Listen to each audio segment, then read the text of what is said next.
ఏసైకి వందనాలు, అయ్యగారికి వందనాలండి. నా పేరు సత్యవేణి. ఈ అమ్మాయి నా కూతురు.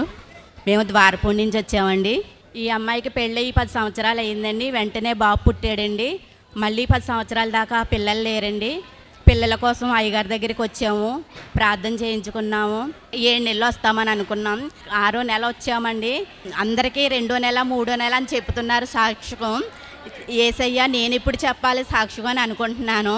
నిరీక్షణ టీవీ చూసేటప్పుడు ప్రార్థనా శక్తి చూస్తూ ఉంటామండి. ఆ రోజు అయ్యగారు, నీ బిడ్డ కోసం నువ్వు గర్భబలం గురించి నువ్వు ఆలోచిస్తున్నావు కదా, ఈరోజే నీ బిడ్డకి ఆ గర్భబలాన్ని ఇస్తున్నానని అన్నారండి. 7వ నెలలో. ఆ నెలలోనే పాప నీళ్ళు పోసుకుందండి. హాస్పిటల్కి డెలివరీ టైంలో వెళ్ళామండి. డెలివరీ టైంలో కూడా వెళ్తేని డాక్టర్ గారు కూడా ఆపరేషనే పడుతుందని అన్నారు.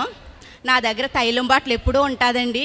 ఆ బాటిల్ నా బిడ్డకి కడుపు నిండా రాసేసి 7 సిలువులు వేసి, అమ్మ నీకు ఆపరేషన్ పడదు, డాక్టర్ గారు అలాగ అంటున్నారు కానీ నువ్వు అలాగే నవ్వుతా వస్తావు చూస్తూ ఉండు అని చెప్పి ధైర్యం చేసి పంపించానండి హాస్పిటల్కి.